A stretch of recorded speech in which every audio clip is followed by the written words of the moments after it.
Bonjour, je m'appelle Kevin Lévesque. Depuis tout petit, je suis passionné par le cinéma et j'observe à quel point celui-ci a pu influencer les étapes de ma vie.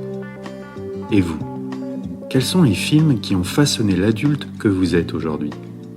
Dans ce podcast, je vous tends le micro pour revivre ces moments de cinéma et voir comment certains films impactent notre parcours de vie.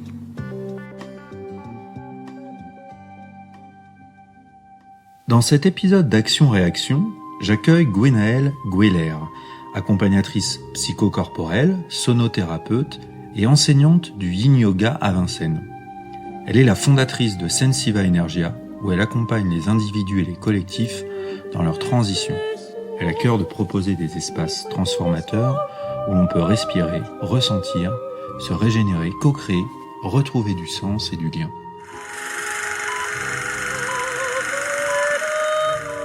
On est bien là, près de la fenêtre. On est très bien, vue sur la nature. C'est pas mal du tout. Gwenaëlle Gweler, bonjour. Bonjour Kevin. Merci d'être au micro d'Action-Réaction, un podcast dédié au cinéma pour parler de ces films qui ont pu marquer ou changer un moment notre vie.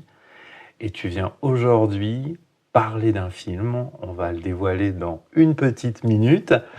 Mais avant, la tradition, c'est de se présenter. Qui es-tu, Gwenaëlle Gweler ? Alors écoute, je suis accompagnante psychocorporelle, donc j'accompagne la reconnexion au corps et à son écologie intérieure. Et j'utilise différents médiums, le son, le yin yoga, le mouvement et l'art. Voilà.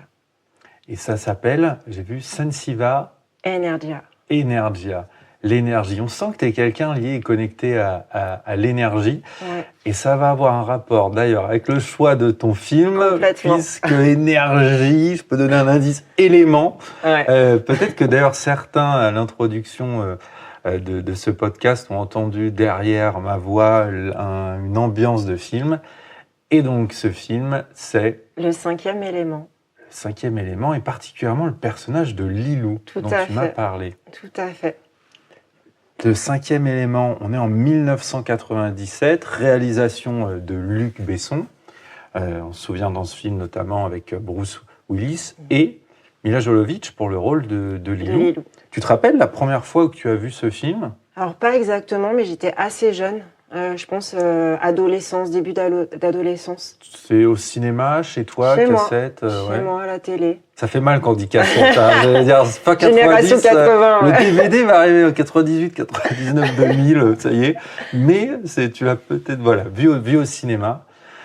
Quelle émotion te vient là spontanément en repensant au 5e élément ? Vraiment quelque chose de très fort, comme une évidence. Une sensation de quelque chose d'évident pour moi qui m'a guidée encore aujourd'hui. Voilà. Le guide. Ouais. Pour celles et ceux qui n'ont jamais vu le film, on se retrouve au début du film, plongé au début du XXe siècle, et on comprend qu'il va y avoir un moment, une menace, une attaque extraterrestre ou alien. Une guerre un alien. peu entre le bien et le mal. Exactement. Et après, on va se retrouver plus tard dans une époque futuriste où la menace intervient. Et ce qui semblait être un objet, en fait, prend vie. Sous la forme de ce personnage qu'est Lilou. Une jeune femme aux cheveux rouges, orange, avec une espèce de tunique blanche, qui parle pas du tout le langage du monde éthérien, qui va devoir tout apprendre et tombe dans le taxi de Corben, donc de Bruce Willis. Corben... Pilote de taxi. Alors comme c'est futuriste, on est dans les airs, c'est aérien. Et il va être, malgré lui, l'accompagnateur, le sauveur. Le sauveur. Qu'est-ce qui te vient en repensant à ces séquences de films et au lien entre ce personnage de Corben Dallas, interprété par Bruce Willis, et du coup Lilou ? Pour Corben, j'ai l'impression que ça lui est un peu tombé dessus.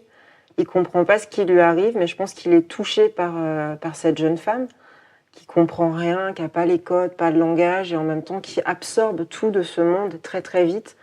Les langues, l'histoire, les cultures, elle regarde les images des époques. Et je sais pas, je pense qu'il suit un élan du cœur sa bravoure intérieure pour aller l'aider, malgré tout. Il faut imaginer un TDAH extraterrestre, fois 100, fois 1000 même, qui débarque, ne comprend rien à ce monde et va très vite, grâce à Internet, grâce au réseau, découvrir tout ça. Donc toi, à ce moment-là, tu as quel âge à peu près ? Une douzaine d'années, je pense, 12-13 par là. Qu'est-ce qui se passe quand tu penses à elle, à ce personnage ? C'est une émotion très forte. Je vais chercher les mots justes. Quand je pense à elle, j'ai les mots de pureté qui me viennent, de connexion à plus grand et d'une mission. Sa mission, au final, je ne sais pas si on le dévoile dès maintenant, mais c'est de sauver cette humanité. Voilà. Elle fait partie d'un grand plan, notamment des éléments, de sauver l'humanité, effectivement, dans son parcours. Quel lien tu fais avec toi ? Tu es une sauveuse de l'humanité, toi aussi ? Alors, sauveuse, j'aime pas forcément ce terme-là. C'est justement, voilà, dans les approches coaching, on essaie d'expliquer qu'il faut sortir de ces postures de sauveur, etc. Mais c'est plutôt cette connexion à l'invisible, au subtil, aux énergies qui m'habitent, qui me traversent et qui me guident. Donc, voilà. D'où ton activité Tout à fait. Aux énergies. Tu parles d'accompagnement. Tu as aussi une partie sonothérapeute, c'est ça ? Ouais, je suis sonothérapeute et je guide aussi des espaces sacrés, notamment à travers la médecine du cacao, qui est cette médecine de reconnexion au cœur. Dans la partie guide dont tu parles, c'est aussi évoqué par rapport au film, puisque Corben va jouer le rôle de guide, mais il y a aussi un prêtre qui est ce guide en fait, au final, qui va suivre et qui de génération en génération a eu un peu un message et va essayer de l'aider à communiquer dans une autre langue. Ils arrivent à communiquer tous les deux et va pouvoir l'accompagner. Le prêtre a, on va dire, hautement conscience de la valeur de Lilou dans l'histoire de l'humanité, dans ce qui se joue dans cette guerre contre le bien et le mal. Et il fait tout, je pense, pour essayer de pousser Corben, de l'accompagner à se dépasser au service de Lilou, parce qu'il sait qu'elle-même est au service de plus grand. D'ailleurs, dans le lien entre les deux, Bruce Willis joue un peu un personnage un peu, on va dire, un peu saoulé. Un peu rustique. Un peu rustique, saoulé, qui n'est pas dans la tendresse, pas forcément. Voilà, c'est pas finot. Et sa rencontre avec elle va aussi avoir un impact sur lui, sur sa vie. Totalement. Là, si on va un peu plus loin dans la fin de l'histoire, il sauve Lilou par l'amour, grâce à l'amour. Je pense qu'on va y revenir après. Je peux venir quand tu veux. Mais ouais, c'est vraiment ça. Le prêtre lui dit « vas-y, ils sont tous à espérer qu'il lui dévoile enfin ses sentiments ». Et pour moi, c'est aussi cette connexion, ce message au masculin, d'aller aussi autoriser à livrer ses sentiments, à ouvrir son cœur pour cette communion entre le féminin et le masculin. Il y a ça derrière comme lecture. Une énergie yin et yang très présente. Exactement. Et parce qu'il arrive à passer ce cap de j'ouvre mon cœur et je lui dis ce qu'elle a besoin d'entendre, qu'à cet endroit du film, elle est en train de mourir. Parce qu'elle a perdu... Elle a perdu le sens, elle a perdu sa capacité à aimer. Elle est vraiment cette vibration d'amour parce qu'elle a été détruite de voir toutes ces images de guerre et de comment l'humanité détruit le monde. Et donc comme elle, son rôle, c'est de sauver la vie, sauver l'amour, elle dit mais cette humanité qui détruit tout, à quoi ça sert finalement de sauver la vie ? Et donc elle est à cet endroit de vouloir... elle dépérit littéralement, elle n'a plus la force de vivre parce qu'elle ne croit plus en l'humanité. Et donc lui, en offrant son cœur, elle se réouvre et la lumière jaillit de son cœur et clac, elle détruit le truc dans l'espace et ils sauvent ensemble le monde. Le monde. Elle découvre le monde par ordre alphabétique. Donc en version anglaise, elle va arriver vers la fin, vers le W, War. Et c'est là qu'elle va prendre conscience de se dire, mais quelle horreur ! Elle voit les images d'Hiroshima, de la Deuxième Guerre mondiale avec les camps de concentration, les enfants dans la famine en Afrique, etc. Et c'est tellement horrible et tellement du non-amour et de la non-vie pour ce cœur pur, mais c'est vraiment un non-sens absolu. Qu'est-ce que ça vient chercher chez toi quand tu en parles? Je commence, je vois l'émotion. C'est une question qui fait réagir Gwenaëlle. Elle m'a même une petite tape sur la main. Dire non, il ne faut pas aller là-dessus. Non. Et ouais, on voit l'émotion qui monte dans le regard, dans la gestuelle, les mains qui se relient. S'il y avait eu un mot, une émotion qui te vient sur un mot ou deux mots que tu as envie de partager. Préserver la vie. Préserver la vie. Préserver la vie, ce que porte le film. Beaucoup d'émotions chez Gwenaëlle et en même temps un sourire qui est là, et de l'espérance. Au-delà de ton activité, tu as aussi un lien avec ça, sur ce qui se passe autour du monde, de la vie. Complètement. Ouais. Déjà enfant, tu avais ça, ce regard sur ce monde avec ses bienfaits et méfaits? Je ne sais pas si j'avais à ce point conscience et le discernement, vu que j'étais vraiment plus petite, mais c'est souvent plutôt un sentiment d'incompréhension, sentiment d'injustice, de pourquoi cette humanité, même dans les liens du quotidien finalement, sans aller sur les cas extrêmes d'images de guerre, etc. Mais cette violence qu'on peut vivre encore aujourd'hui dans les rapports quotidiens, c'est quelque chose qui profondément me heurte en fait. Et je me dis que l'humanité a aussi un trésor immense à l'intérieur, cette connexion profonde à l'amour, à la vie, au vivant, et qu'on est tellement capable de mieux. Et donc une invitation peut-être à chacun à aller retrouver cette connexion au cœur, au vivant, en lui, avec les autres, avec la nature, les animaux aussi. C'est une problématique qui m'est vraiment très chère. Et voilà. Donc aujourd'hui, je le vois encore avec plus de recul. Et je pense qu'on a une vraie responsabilité individuelle et collective de se dire, voilà, quand il y a des mécanismes qui se mettent en action, comment je peux faire un pas de côté, revenir à l'intérieur, m'observer, ressentir cette émotion, la traverser, plutôt que juste la laisser peut-être des fois jaillir contre les autres, et pour pacifier vraiment à l'intérieur. Et je pense qu'on a un vrai enjeu individuel et collectif à cet endroit-là. Il y a dans ton message un travail intérieur et extérieur. Ouais. Comment sur soi travailler. Oui, et dans le lien. Le lien à l'autre, ouais. Le lien à la nature. Ouais. Quelle valeur ce film pourrait-il véhiculer, si tu devais parler, de dire, tiens, moi, quand j'ai vu le 5e élément, je trouve qu'il y a cette valeur-là qui viennent. Ça pourrait être lesquelles? Il y a des valeurs d'entraide, parce qu'ils sont tout un collectif. On n'a pas non plus parlé de la cantatrice extraordinaire dans le film. Jouée par Maïwenn. Ouais. L'acteur, j'ai oublié le nom.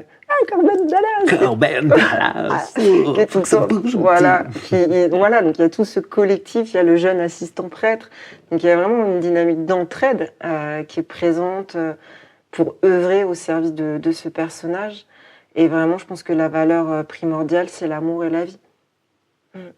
L'amour, la vie, des valeurs que toi, tu portes dans ton activité, dans ton quotidien aussi. Ouais, c'est vraiment ce qui me guide dans mes accompagnements, toujours. Si tu devais parler à un enfant de 6 ans de ce film, alors bien que le film, il y a des séquences assez violentes, moins de 10 ans, 12 ans, je ne suis pas sûr, mais en tout cas, si tu devais le résumer à un enfant de 6 ans, qu'est-ce que ça pourrait donner pour lui dire, tiens, dans quelques années, tu pourrais voir le 5e élément, voilà le teasing. Je expliquerai qu'on va découvrir ensemble un film futuriste qui en même temps porte des grands messages pour chacun, avec une connexion donc aux éléments, en lui expliquant voilà l'eau, la terre, le feu, l'air, et donc cet élément 5e qui est une surprise et qui va découvrir quel est ce 5e élément dans le film. Voilà, les éléments, je crois que ça fait partie du programme de la grande section de maternelle. Finalement, on peut peut-être voir ce film dès qu'on a 5 ans. Faire le lien avec la biodiversité, la protection du vivant, les impacts écologiques. Il y a aussi des liens à cet endroit-là qui peuvent se tisser pour ramener à des choses très concrètes de notre époque. On a une génération, on parle beaucoup d'éco-anxiété, les jeunes sont de plus en plus éco-anxieux. Donc c'est vrai que faire cette connexion avec les éléments qui nous entourent Chaque jour, en fait. Ouais, je trouve que c'est chouette, comme clé pédagogique. Il y a un lien avec ton activité aujourd'hui, d'accompagnement, justement, l'anxiété, dans le travail psychothérapeutique que tu fais. Ouais, j'accompagne les enjeux notamment de santé mentale, les troubles anxieux, et j'accompagne notamment dans la reconnexion au vivant, donc dans des espaces naturels. Je peux même aller au Bois de Vincennes ou dans le Vercors pour proposer des processus de créativité pour aider les gens à retrouver cet espace vivant en eux. Le vivant, le mot qui revient. Et j'ai vu que tu es accompagnée d'une chienne, Rose. Elle peut peut-être venir en faire un petit coucou avant notre fin. Tu es là, Rose, tu es dans le coin? Elle est là-bas? Hop, on lui fait un petit coucou de loin, elle se repose. Hein. Elle dort profondément. Après nos grandes randonnées dans la montagne. Dans la montagne que Rose a découvert. Elle est passée de Saint-Mandé au Vercors. Elle est passée de la Réunion. De la Réunion au Bois de Vincennes à Saint-Mandé, au Vercors dessus. Le dernier exercice, si on peut dire si c'en est un, c'est de résumer le film en une phrase. Si tu devais pitcher ce film en une phrase, qu'est-ce que ça pourrait être?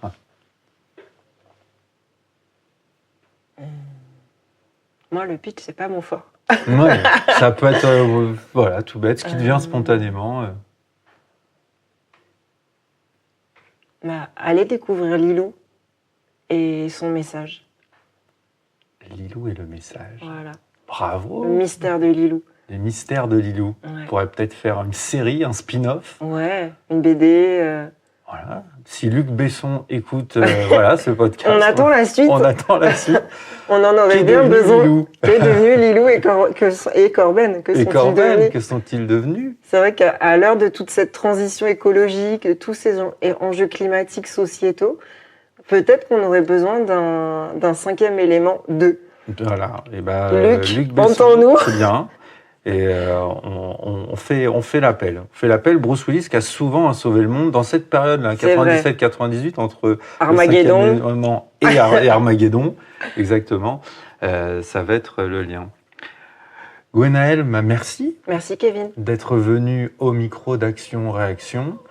Et je crois qu'on peut souhaiter à tous d'être en lien, d'être vivant. Et si vous ne l'avez pas vu, de regarder le 5e élément. Et même s'ils l'ont vu, d'aller retourner le voir. Moi, ça me donne envie de le voir à nouveau. Ce serait chouette. On va proposer, à la Villette, quand ils font les projections au cinéma plein air. Si vous avez un cinéma plein air à côté de chez vous qui cherche des films cet été, proposez le 5e élément. Allez. À voir entre amis. Belle journée. Belle journée, Gwenaëlle. À bientôt. À très vite.